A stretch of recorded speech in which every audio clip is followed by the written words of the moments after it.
Chris Tucker once held the title of highest paid actor in Hollywood. He was able to get $25 million for a single film. He then vanished after that. But in truth, they are occupied with a number of obscure films that few people are familiar with. Not Tucker though. He actually gave up his job. This time around, there won't be a ton of direct-to-video thrillers.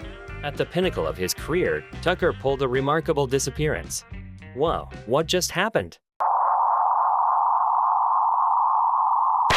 After he graduated from high school, Tucker moved to Los Angeles to pursue a career in stand-up comedy. In 1992, at the age of 20, Tucker was a frequent guest on HBO's comedy show, Def Comedy Jam. Tucker made his acting debut in 1992 playing a rapper in an episode of the sitcom Hangin' with Mr. Cooper. In 1993, Tucker had an uncredited role as an MC in Robert Townsend's superhero comedy, Meteor Man. In 1994, Tucker played his first character that actually had a name instead of rapper or MC. He played Johnny Booze in the Kid and Play comedy, House Party 3. The third movie was intended to be the last in the series. Martin Lawrence had appeared in the first two movies, but by this point, he had his own TV show titled Martin, so he did not return for the third movie. Reviews were negative. The movie was a box office bomb. The first House Party grossed over $26 million in 1990. It opened in third place in a limited release and held fifth place a few weeks later when it went into wide release. It remains the most successful movie in the series. The following year, House Party 2 opened in first place at the box office. It ended up grossing just under $20 million. Not as good as the first movie, but still a big enough hit to greenlight House Party 3. 2 years after that, House Party 3 opens in third place at the box office. In the end, the House Party sequels ended up grossing about the same amount of money. House Party 3 grossed about $150,000 less than its predecessor. House Party 3 was the last entry in the series to be released in theaters. But a fourth movie was released direct-to-video in 2001. Tucker had a big year in 1995. It started with the unlikely comedy hit, Friday. The movie was about two stoners played by Ice Cube and Tucker. Chris Rock and Tommy Davidson were considered for Tucker's role. The cast included Neil Long and Bernie Mac. First-time director Gary Gray also appeared in the movie. The majority of Friday's reviews were favorable. It debuted behind While You Were Sleeping in terms of box office revenue. On a $3.5 million budget, it ultimately brought in more than $27 million. For a movie that was made in 20 days, that is really outstanding. There were two sequels to the film. In 2000, Next Friday was released without Tucker. It made twice as much money on opening day as it did on the first Friday. Naturally, the Friday after Next followed it in 2002. A fourth film from Ice Cube has been discussed. It might be called Last Friday. Since Tucker declined to participate in the previous sequels, there has been discussion over whether or not he will return. Tucker rounded out 1995 by appearing in the Hughes brothers crime drama, Dead Presidents. Lawrence Tate starred as a Vietnam vet who has difficulty adjusting to life after the war. Tucker played his best friend who joins him in a heist scheme to steal money which is going to be removed from circulation. Reviews were mixed. Dead Presidents opened in third place at the box office behind Assassins. It ended up grossing about $24 million on a $10 million production budget. Tucker had another big year in 1997. It started with a scene-stealing role in Luc Besson's movie, The Fifth Element. Besson conceived of The Fifth Element when he was in high school. After the success of Lan, The Professional, Besson had the clout to get his science fiction movie made. Reviews were mostly positive, but critics were divided on Tucker's performance. Some critics thought Tucker stole the show while others thought he ruined the movie. Regardless, The Fifth Element was a hit at the box office. It grossed over $260 million worldwide. Next, Tucker starred up as a Charlie Sheen in the action comedy, Money Talks. Money Talks didn't set the world on fire, but it did pave the way for Tucker to become the highest paid actor in the world. Money Talks was panned by critics. Tucker was nominated for a Golden Raspberry for Worst New Star, but he lost to Dennis Rodman for Double Team. It opened in second place at the box office behind G. Jane and went on to gross about $40 million in the United States.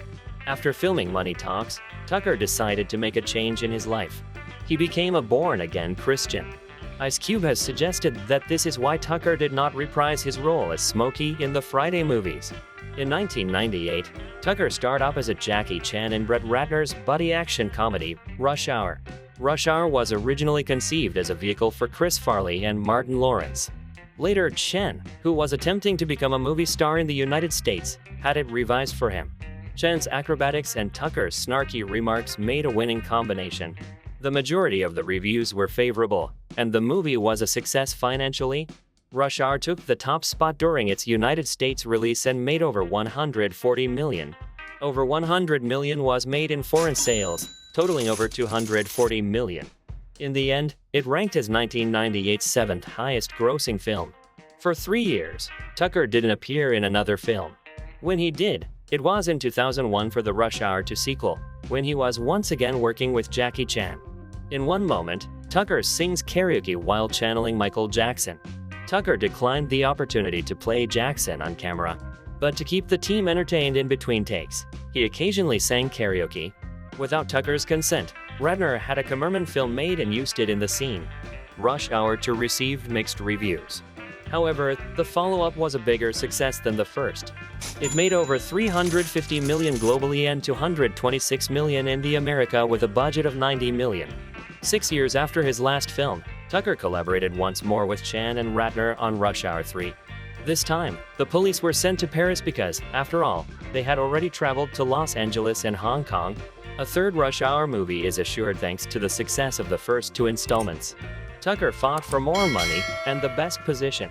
He thereby rose to the position of highest paid actor in Hollywood at the time. He received $25 million for Rush Hour 3. The third movie, Rush Hour, didn't find favor with the critics. It also did poorly at the box office. With a $140 million budget, the movie won first place and made over $140 million in the United States. Overall, it made over $250 million. The movie was a loss if the marketing expenses are included. Since 2007, there have been rumors of a Rush Hour 4. Brett Ratner expressed doubts it would ever get made, saying that the combined salaries for him, Chan, and Tucker would be too high. In 2012, Tucker returned to the big screen with a small role in David Russell's romantic comedy, Silver Linings Playbook. Bradley Cooper starred as a man who moves in with his parents after a stay in a mental hospital. The only thing he cares about is getting back together with his ex-wife. He is helped in that endeavor by a quirky girl played by Jennifer Lawrence. Tucker played a friend from the mental hospital who comes to visit him. Robert De Niro and Julia Stiles also appeared. The Silver Linings Playbook was a hit with audiences and critics alike. It grossed over $130 million at the box office and was nominated for 8 Academy Awards. Lawrence won for Best Actress. Tucker had a large tax burden to pay in 2014. According to rumors, Tucker owes the government somewhere close to $14 million. Tucker contested that sum. The Georgia estate of Tucker was subject to a $2.5 million lien from the government. The lien, according to Tucker's counsel, was the outcome of a 4-year audit that resulted from bad accounting and business management. In recent years, Tucker returned to stand-up comedy. His comedy is cleaner than it used to be in his early days. According to Tucker, stand-up is in his blood. It's obvious that just as Tucker was nearing the pinnacle of his profession, his priorities shifted. He changed from being an offensive stoner on the screen to becoming a born-again Christian in real life. As a result of the Rush Hour films, Tucker was able to stop working. The movies he was being given also turned out to be unappealing to him. He thus vanished for extended periods of time. The break wasn't planned, it just happened that way. I waited a long time, and the right things weren't coming to me. The roles I was offered weren't that challenging, so I started trying to develop a bunch of projects for myself. But Tucker doesn't seem all that concerned about his movie career.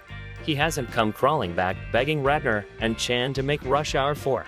He seems perfectly happy paying the bills by performing family-friendly stand-up routines. And if another really good movie comes along, he'll take it.